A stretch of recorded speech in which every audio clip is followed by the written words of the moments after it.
Welcome to The Storeroom, the podcast where we unlock the tales hidden within the lives of ordinary people. Join us as we delve into the depths of forgotten memories, dusty relics, and cherished mementos stored away in the corners of our lives. From heartwarming anecdotes to unexpected twists, each episode uncovers the unique narratives that define us all. Get ready to explore the hidden treasures of humanity, one storeroom at a time. Welcome to The Storeroom, where every story has a place on the shelf.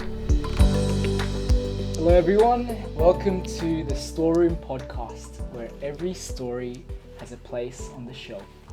Now the tables have turned today. I'm not the host anymore. I'm a guest alongside Jericho, yep. Alden. And now we're the guests, I guess. Yeah, come on. And we have our lovely hosts for today.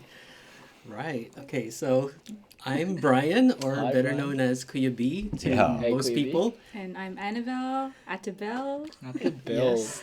Yep. In front of us, we have three of our most favorite people in the world. Yeah. Right? Well, that's a big That's statement. we're gonna say that for the next one. And now they have to live up to that. Oh my gosh. I think it's time to leave.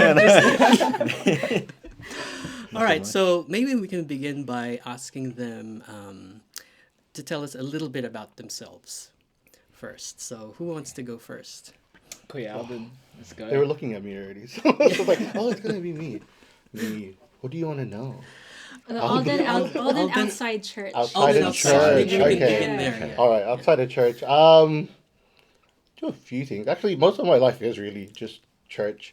But during the week, I work at a company, mainly customer service delivery. So that's my 9 to 5, I guess you would say. Outside of church, like being at church at night times, I'm a bit of a gamer. I say a bit, but I'm a very avid gamer. I didn't know that. Yeah, no, a gamer. I'll say spend, not waste a lot of time with gaming.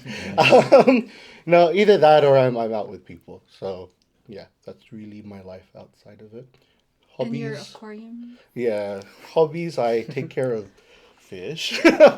So, for the last 4 years, I've been taking care of all manners of fish, whether they live or not Dying. live. It's all a part of it. Circle of life. Cold world. It's a very exhausting hobby, but it's Yeah. also very rewarding. So because I work from home 4 days of the week, I work right next to the aquarium, which is my therapy as I go throughout the busy day. So if I get a frustrating customer on the phone, then I'll look to the left and, what was a full fish tank would be my therapy, but now it's kind of empty at the moment. How many do you have now? Pretty much zero. Yeah, partially it got wiped out by like a storm. parasite. Oh. By a storm. Yeah, so I think I had like 10 fish in there, and then I got a bit. I took the risk, put another fish in, and it fortunately a parasite got introduced into the Oh tank, no. and it wiped out everything within a week. So Oh, I never all that knew work. parasites get into, like, what do you call it? Fish tanks? yeah, Yeah. this one was like probably the worst one you can get. Poor fish. Yeah, poor fish. So starting again. A parasite comes in the form of what? It's like these microorganisms. So like you have, they're either exterior or internal, or external or internal. So you'll either see like spots on them or marks on them, or you'll see that they're not eating, or their eyes are going cloudy, or they're getting skinnier, or you start seeing them like what they call flash. So they'll quickly dart against a rock and then kind of hit their skin against it. Yeah. Yeah, it's not it's not the easiest thing to see, especially when you're trying to take care of all these fish and make it a living ecosystem that works, but then it doesn't. But, from what I'm hearing online and when I talk to like store owners and stuff, it's all part of the hobby, really trying to learn how to sustain things and get things working. Look, I had it working for a year and then unfortunately it crashed. So starting again, I got 2 new fish, but it's waiting before it goes in the main tank. Wow. Yeah, fish keeping. go. That's a big part of my life too. Yeah. Fish guy. Whole chapter. Yeah. Welcome to my. What about you, Jericho? Me, who am I? My name's Jericho. I'm son of the children. Who am I? I guess I'll say what I do at church first. So I'm a youth leader here and Driven. Let's go, Driven. Let's go. It's a subtle plug. I'm also, I guess, I'm on the worship team, guitarist, and I guess being here, evidently I'm a young preacher. I guess about me, I'm a person of many interests. I guess I'm a bit eclectic. Is that the term? I'm passionate for a lot of things. For those who know me, I guess have a bunch of random different, I guess, interests that go on different sides of the spectrum. I guess I'm a big space nerd. Wow. But I'm also very into sports. Everywhere in between, I guess, you name it. What I'm currently doing now, I'm currently studying, I guess a master's for exercise physiology, hoping to get it through. But apart from that, about me, I guess I've been a Christian my whole life. I don't know if we're going into that side of things already, but I guess I've been a Christian my whole life. Was born, not literally born, but born and raised in the church. So I guess I am a familiar face. Yeah. But that's me. That's awesome. So what about you, Noah? Well, alongside Jericho, I'm also part of the youth leadership at Driven Youth. Shout out to Driven. And I also help out and serve in the way of preaching sometimes and just in any way I can, hosting or things like that. Unfortunately, I can't sing or play the guitar. I'll tell you. I've got videos. All right, let's cut that right there. That should be our clickbait. That's true. Yeah. That's going to be our Insta reel. Oh, dear. Alrighty. Put the right song on. I still go strongly that I can't sing. And I've tried playing the guitar, the piano, tried all that, but it's just not in my DNA, unfortunately. But I definitely do love preaching and just the word of God and church. It's I compared to Jericho or many of us who are at church, I actually joined later on when I was around 14, 15 years old. During high school, when I was brought up in a Christian household, family, but it was only when it was around that time where a personal relationship with God started to have a spark, and God led me. And it's funny because Queer Alden was one of the people that kind of invited me to Western Sydney Community Church, to Driven Youth. Wow. And ever since then I've been here. I think it's close to 8 years now. Yeah, around then. Seasoned veteran. Yeah, I know. I'm 22 now. So, and this church has been awesome. It's where I call home, family, and such great people. So, that's a bit about who I am. I also work in a trade at the moment, locksmithing. So, breaking into things with permission, with legal, consensually. Consensually, under the legal guidance. So, that is also something I do outside of church. But that's who I am. Let's go. And what does this I hear about table tennis or something? Table tennis, that's right. I forgot about that. I was trying to take that under the rug. But I guess that kind of transitions well because my special item, which I didn't bring, unfortunately, it's a bit too big, but it is my table tennis racket. And the reason why it's significant to me is because, as QB was kind of giving a bit of a sneak peek, I used to play table tennis competitively. It used to be like literally everything that I was doing in my life. I would go overseas, do different open tournaments, and I had the privilege to play for Australia as well, which I'm proud. I'm a proud representative of Australia. But that was during my junior years up until around 16 years old, and I eventually moved into a different stage of life. But yeah, that was a really big part of my life, and I loved it. And I learnt a lot of character building and discipline. The competition is in my blood, you know. When, like everyone would know, whenever we play card games or any kind of game, it's almost as if my life depends on it. I go crazy. The question is he a sore loser? You don't have to let's answer. cut it right there. I think by not answering it. Right, okay, we're moving on. All the youth leaders are very competitive. Yeah. Collectively, we were competitive. Healthy competition. Yeah, healthy. We just love winning, you know. Yeah. It's all about winning. That's it. But you know, Jericho was a ring bearer as well. Yeah. I've been a ring bearer for a lot of people now. It's like a highlight of your life. Yeah, the highlight of your career. It's a highlight that I don't remember. I remember I've heard stories that I've been a ring bearer for a lot of people that I don't remember ever. Oh my god. I recently got told I was a ring bearer for one of my cousins' wedding when I was like, yay high, little kid, and I was told that I accidentally lost the ring. Wow. Or like, so when we were practicing with it, from what I remember, or what they told me was, I kept on. I think I kept on running too quickly that it would fall out a lot. And then apparently as well, I was supposed to go with. I think I was supposed to go with a girl as well, so we went to walk together. But I got scared and just ran to my brother, and I just didn't do anything.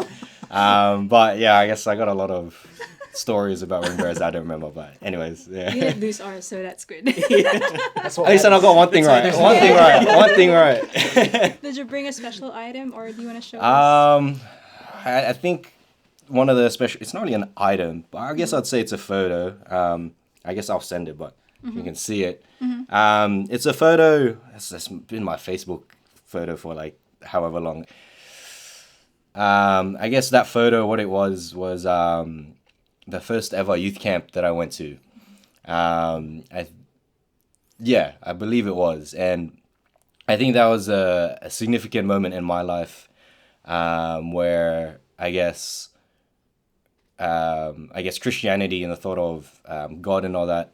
That's when it transitioned from, I guess, religion and more of a relationship. I think that's where I discovered what God was for me. The thought of actually having a relationship with God was possible. So I guess, that was a significant moment and a moment that I always cherish with me. Because I guess that's where things changed for me. That's where, I guess I met God and he met me. And And it happened there in that place. Well, that was I think that was like a sunrise. That was like a long hike to get to. The sunrise wasn't even that good from what I remember. But I think it was that moment there where I actually got an appreciation for landscapes, I would say. Yes. I know you touch on that later. I think that's where my appreciation for landscapes, or I guess seeing the grandness of God's creation kind of started, because that's where God met me, and I'm reminded that every time I see that of, I guess, God's goodness and faithfulness. Alden, you want to show us your special item? My special item? I honestly didn't know what to bring. At least you bought something. I was starting. At least you bought something. So was Art in Me 2 years ago? 2 years ago. Yeah, Really? so we had Art in 2022. Me, where we turned the church into like a literal gallery. Gallery. Yeah, it was pretty cool. You got to give a quick sneak peek into what Art in Me was. Art in Me. Who don't know. What was Art in Me? What was the point? No, no, I guess it was just a way. I'm just gonna hold it like it's a award. Should I hand it around? I guess it was just an event where we were kind of like. There's a lot of creative people at church, and I think there was just a point where I had invited like our Bibles, like the YA Bible study, over to my house because I had recently gotten into painting for that short stint and moment that I was into it. And we were painting at mine. And then I invited you over, I think. Yeah. It was just really random. Like, we were just I remember that night. It was a fun night. Yeah, and then eventually, it happened like 2 or 3 times at mine. And then we just eventually talked about actually having one at church. Yeah. Yeah, and that was cool. So it was essentially an event at church where the church turned into a gallery. And over 72? 70 people participated. Yeah, there was so many artworks that were... Pastor Ray was shining people. Pastor Ray, like, where did that come from? He's probably going to bring that today. He'll probably... I'm willing to make a bet. If not his Bible, it's the painting. It has to be. It's the fruit basket. Yeah, I think it was just insane how... I guess people didn't know how well they could do, in painting. For myself, look, I don't think this is necessarily amazing or anything, but it's better than what I thought I could achieve, And, as you can see, they're both they're animals, and animals is something that I'm really passionate about. If that's something people didn't know, like, I keep fish, If I could have my way, my whole house would be probably a farmstead or a miniature zoo, because I want to have lizards, I want to have frogs, I want to have hamsters, guinea pigs, the lot, mum willing, if that ever happens. But yeah, animals has always been something that I've been interested in. But as a kid, I wanted to be a vet, but that didn't go very well. And some people know the story, but at home, there was an injured bird in our backyard.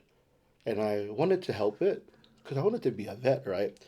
And I brought it inside the home and I wrapped it with the bandage.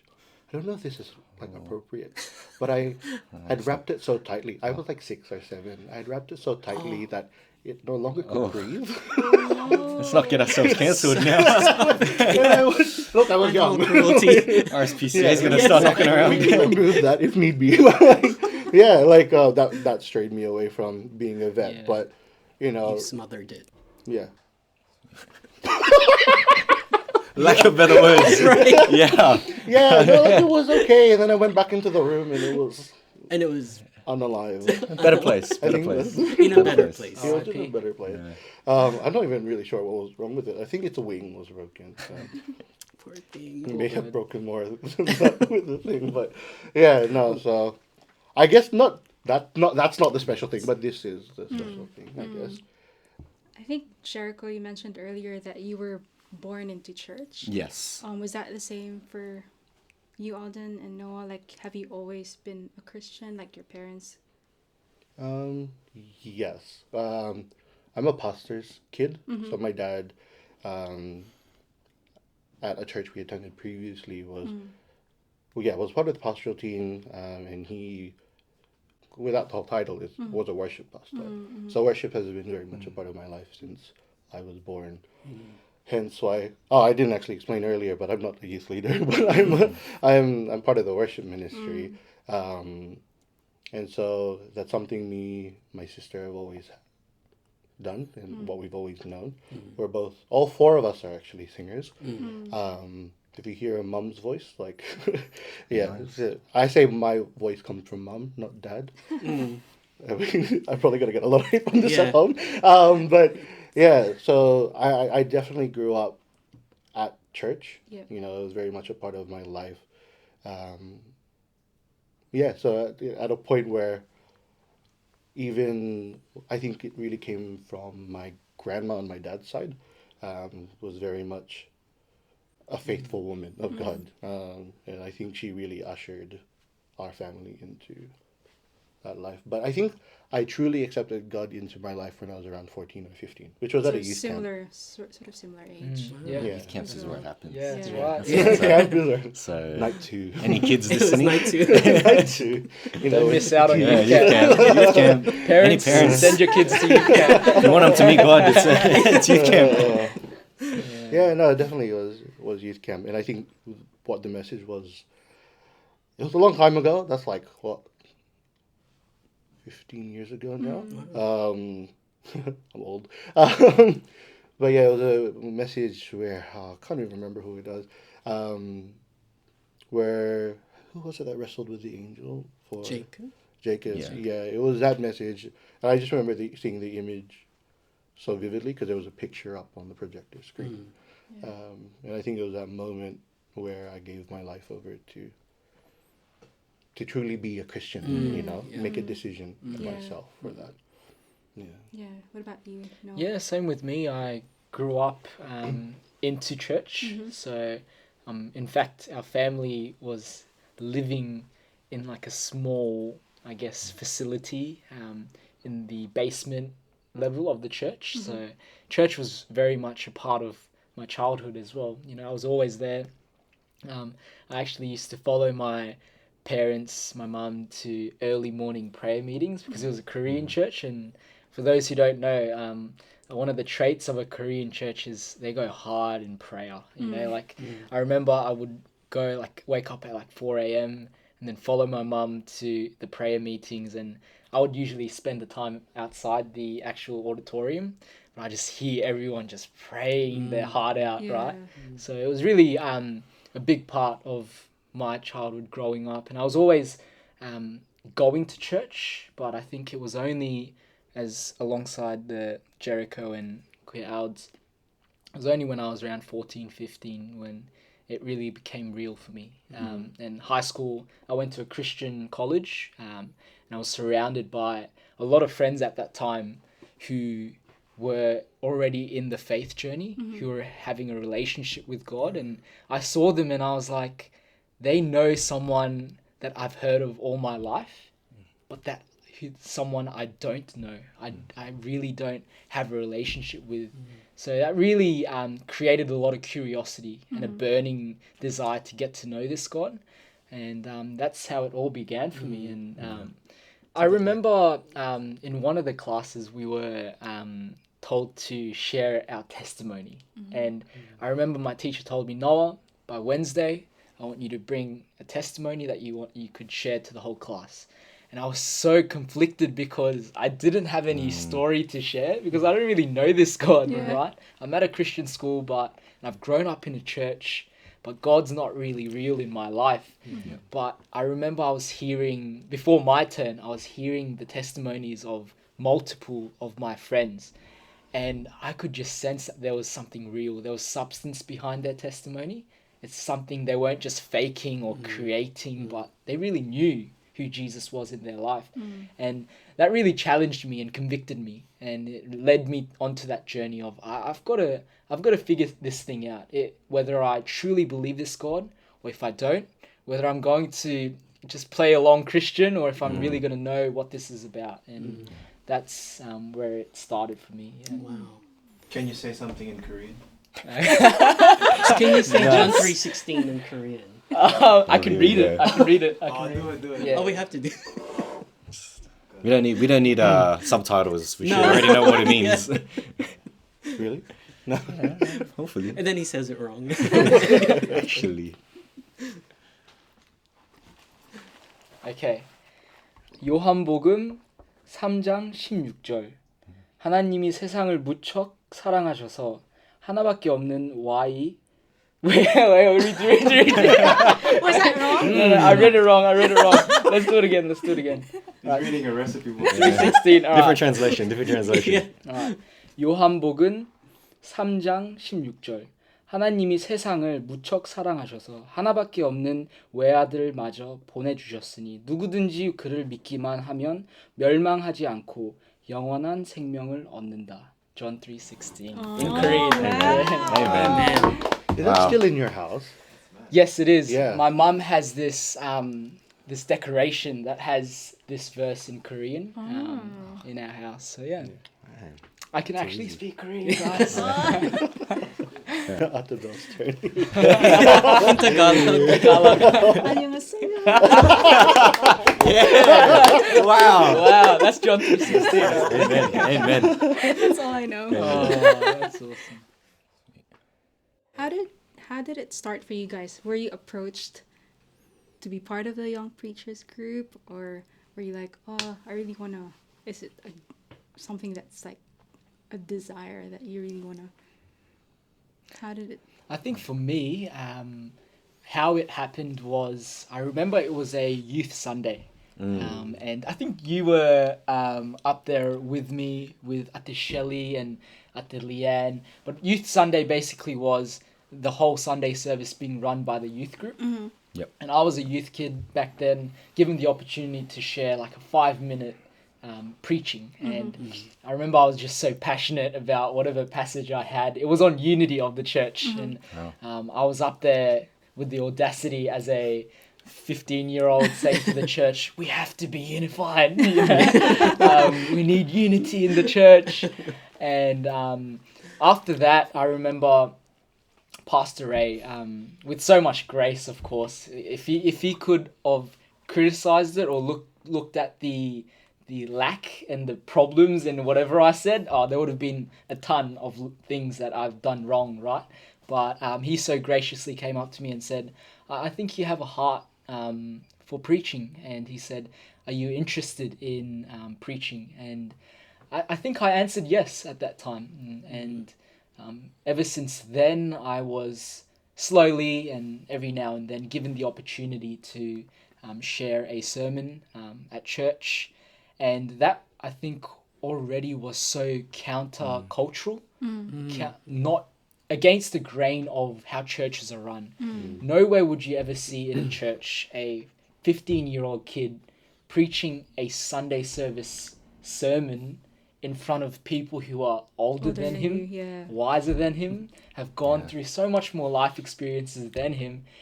I think it was conflicting for me as well, right? Because I'm there as this young kid, passionate and so happy and excited and joyful to serve God in this way. But also, in one hand, like, how can I even bring anything to the table when I've barely lived any of the life that many of these wise people have lived?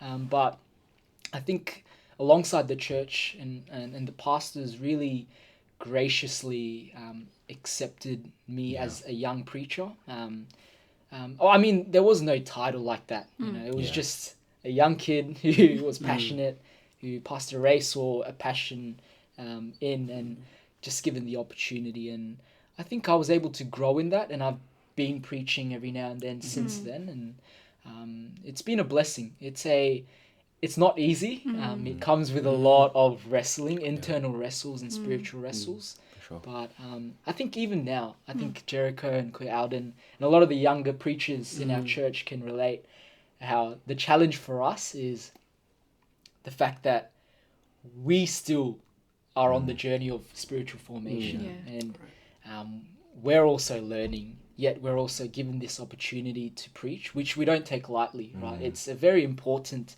office in ministry, right? Absolutely. So I think we're just in that ambiguity of receiving the grace that God gives us, but also realizing that, we're not there yet. And without that grace, we really have nothing to say or preach. And so, it's been a journey, and it's been such a privilege and blessing to be able to grow in it, because you really don't see many churches opening that space. You also had like a 12-week course. That's right, that you did, right? For I guess for me,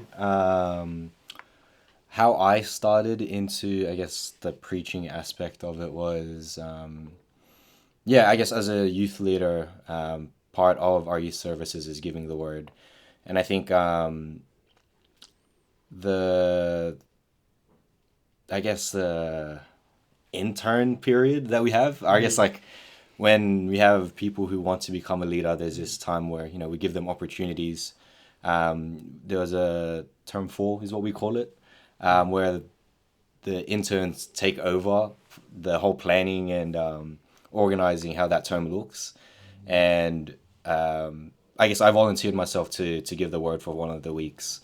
And I think it just so happened that when I gave the word that Friday, Pastor Dong was there. And I remember him asking, have you ever considered, pursuing, I guess, preaching and giving the word? And it was something that was stirring in my heart for a while. I guess, one, because I said I was willing to do it for a Friday. That curiosity was there. And I guess it was just something that I knew I wanted to do, but I didn't know if I could. I think just because every time I think of me presenting or giving some form of speech or speaking in front of, I guess, other people, I just think of how I did in school, and I was not good. I struggled to read. I was very slow at reading. I never read books, so that was probably another reason. I was bad at how I pronounce words. I never pronounced it right. So it was something that I was like, I want to do it, but I never thought I could. But I think, there was just something really strong in me to say, just do it. Yeah. And so I told him I was interested, but I kind of just left it at that. Yeah.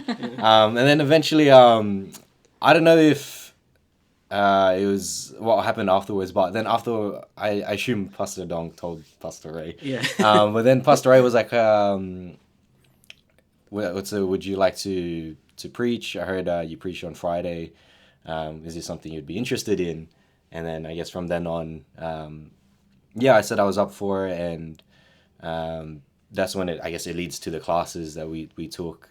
And it's something that, I'm very grateful that Pastor A has provided, I guess, that kind of mentorship and training in giving us the tools and the skills to preach.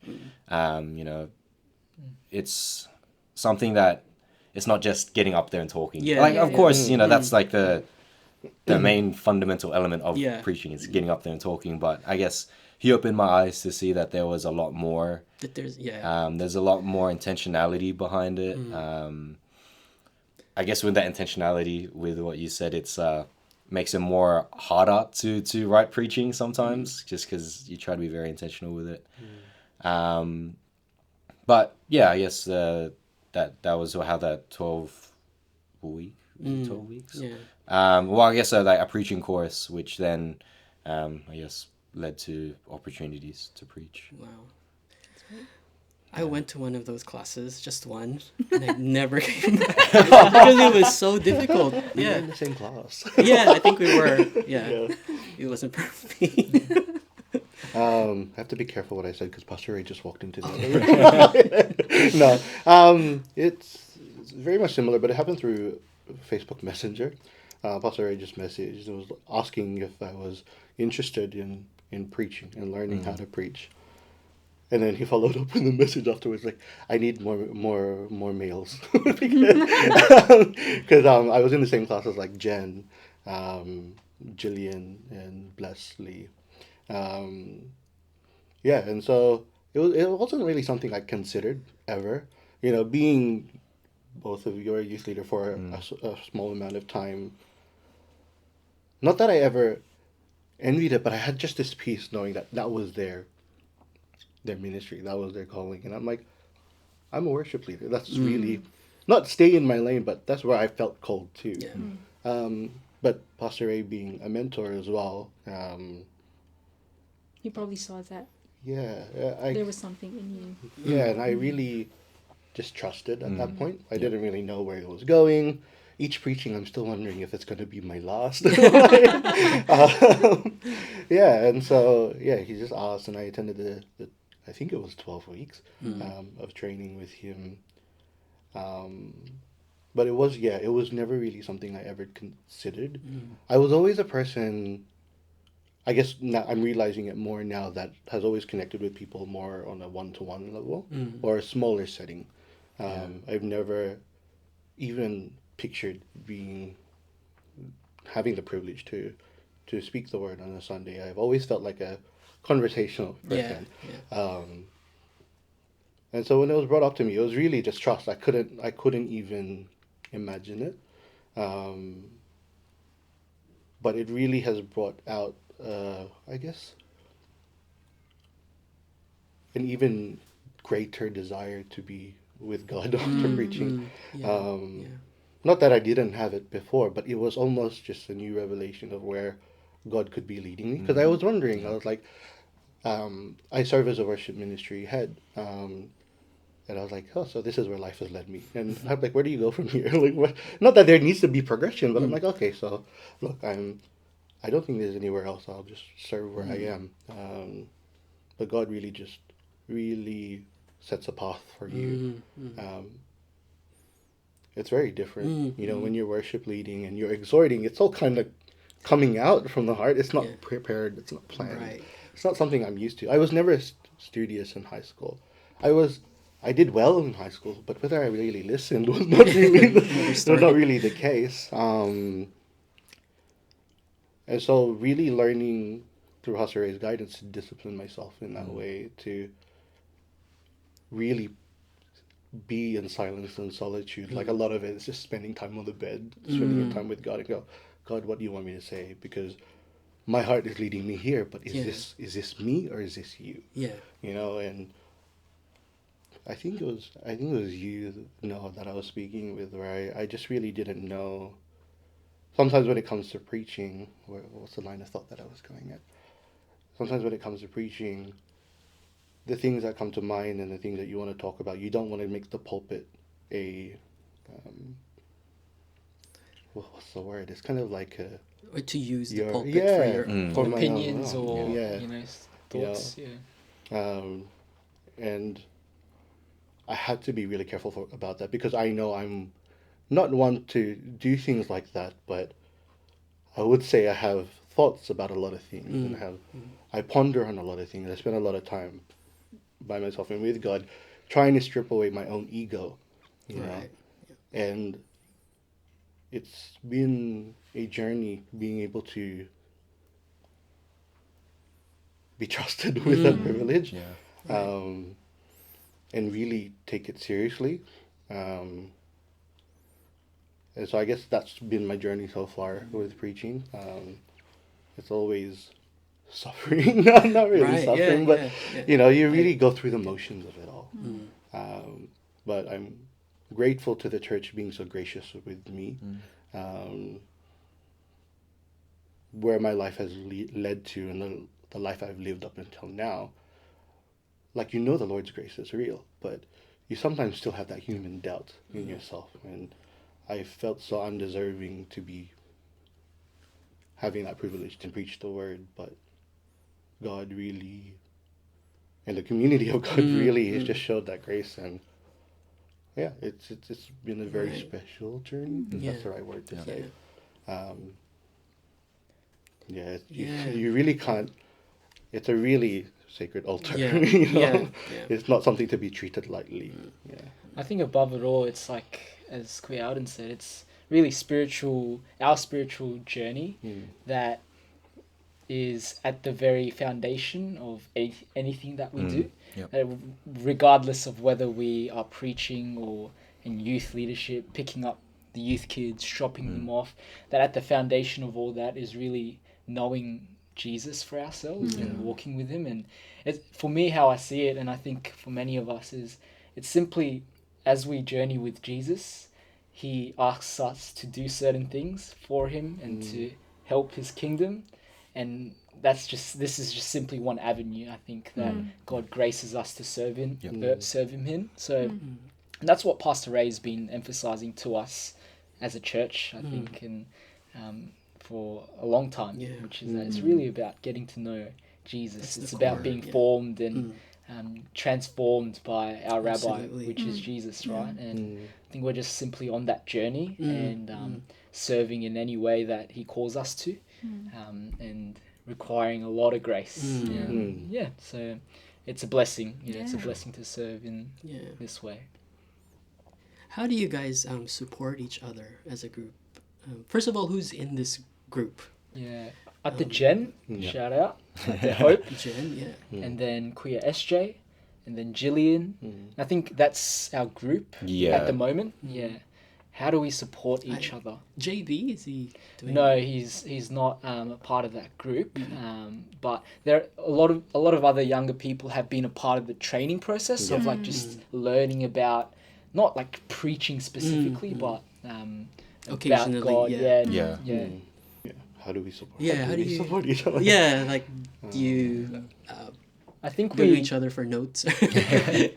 we don't really have like a structured program where we like have any kind of support system for each other, but I think we often just have conversations around it of like this relating to the struggles of, you know, oh, it's a struggle preparing because we know how much weight is on that platform. But also we also know that once, like, what it feels like to be preaching up there, to be finished, to be preparing. So you know what it feels like. Yeah, that's right. It's just being there for each other and knowing what each other is going through. I think that supports me a lot, just knowing that. I think we I guess we unite with each other through the universal struggles of being a young preacher. I guess, like, as Noah said, like, as a young preacher, there's a lot of doubt or a lot of I guess uncertainty that you don't know what's going to happen when you go up on that stage. You don't know how other people are going to receive it. You don't know if this is something that will be taken well. There's also I guess this is going into the struggles of the young preacher. I don't know if that's a topic. It could be. But I guess the treasure box. So list point out of 100. I guess as a young preacher, there's a lot of things you see a lot of preachers. I guess for me, when you look at YouTube or whatever, there's a lot of preachers that you're like, oh, I want to be like this person. I want to have the boldness to speak like this preacher, or I want to have the be able to articulate words like this preacher. And I guess some of the struggles is sometimes trying to act or perform in some way, in that you focus too much on the delivery and rather than the substance.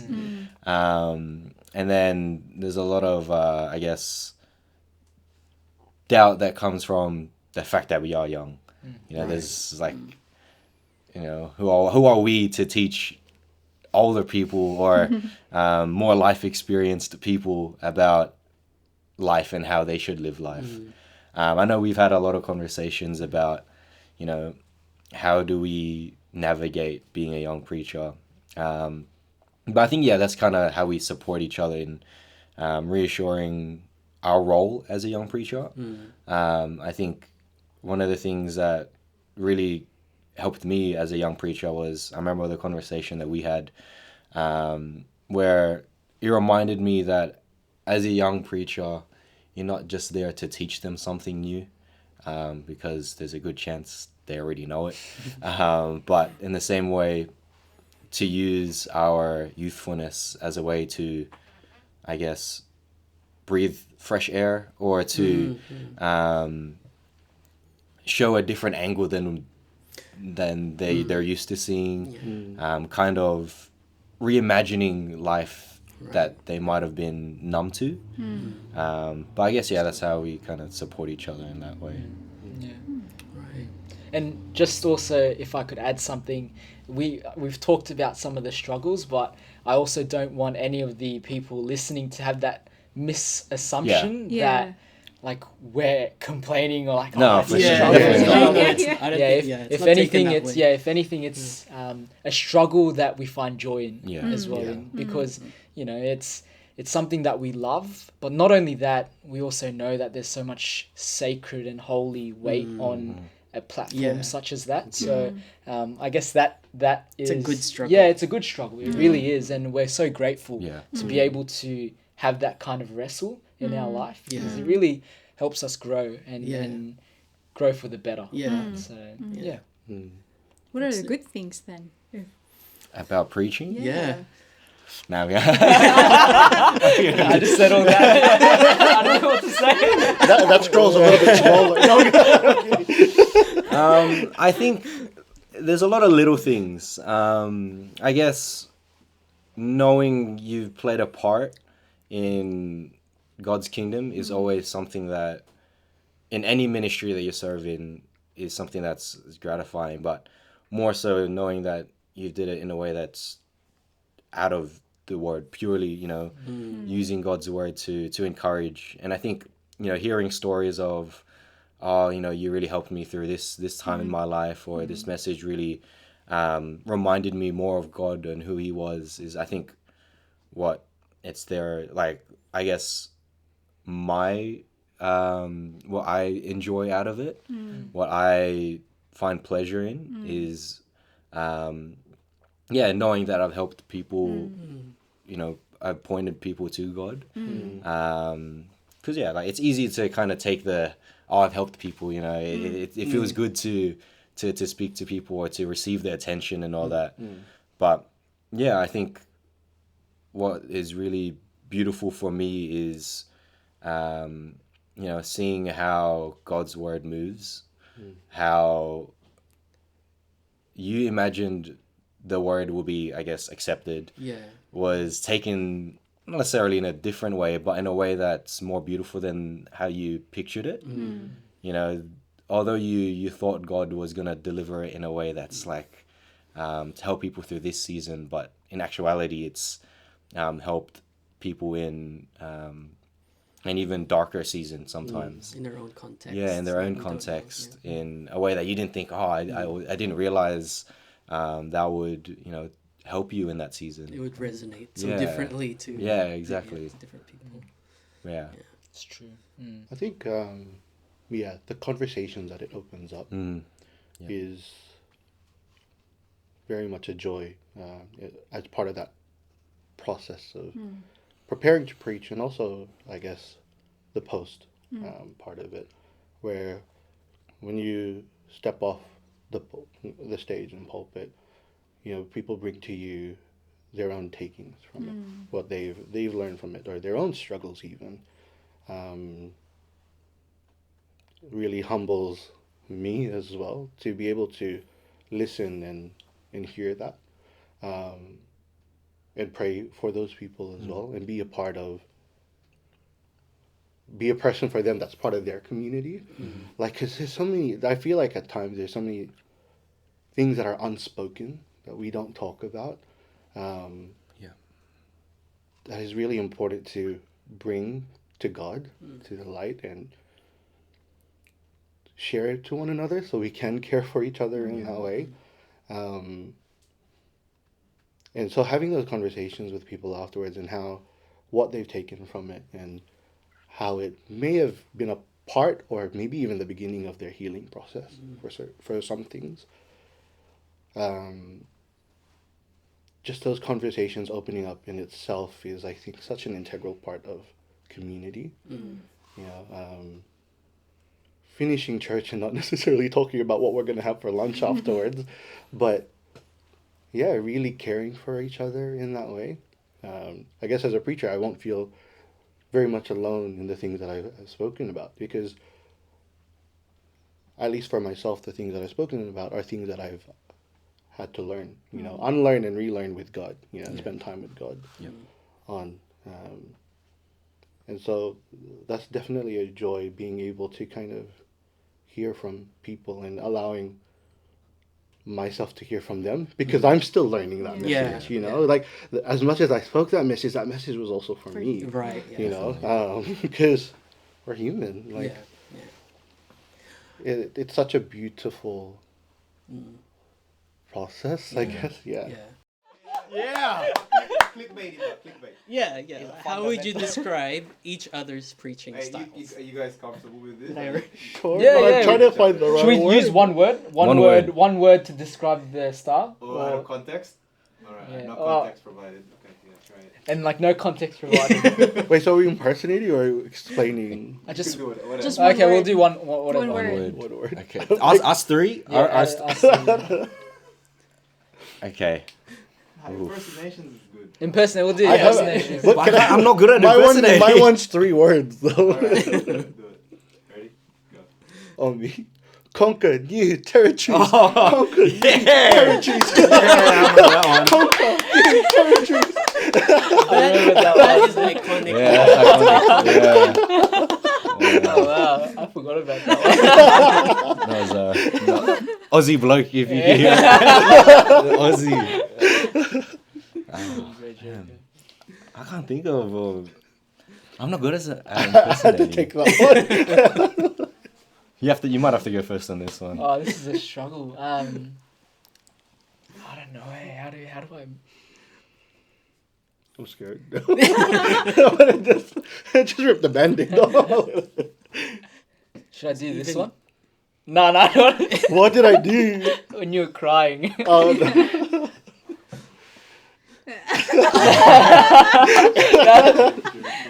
And I thought at that moment Kasun was gonna switch to my face because I faced the other camera. I was like, I talked to him after, I was like, Kasun, do not. That was the look away. Yeah, the look away. Yeah. And I remember you had one finger like blocking your nose. That was smooth. Because when you hear the live stream, all you hear is and I'm like, yo. So I don't have an impression. I just have a, like, Kuya S is ending his preaching once he starts crying. you just know. Or that if he's on, he's going to preach. You might need to prepare some tissues. There's a chance that streams might come down. That's the cue. That's the cue for the piano. Yeah, that's the cue. Yeah. Either to come up or to play a bit more. Yeah, You gotta fill them holy notes. Yeah, that's facts. Yeah, that's how you know. Sorry, Chris. That's one of the negative and the positives. Once the piano starts playing. Yeah, that's so true. Yeah. On behalf of WSCC, just want to thank you Yeah. Thank you. We for appreciate it. letting yourself be used by God. Yeah. We just wish you guys all the best. Thank you for so much. all your Appreciate future that. sermons.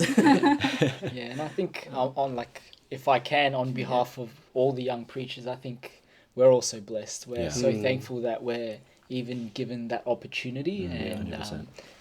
for the church to receive all that we do and preach so graciously. So we really want to thank our church as well. Yeah. Thank you. Thank you. Nice.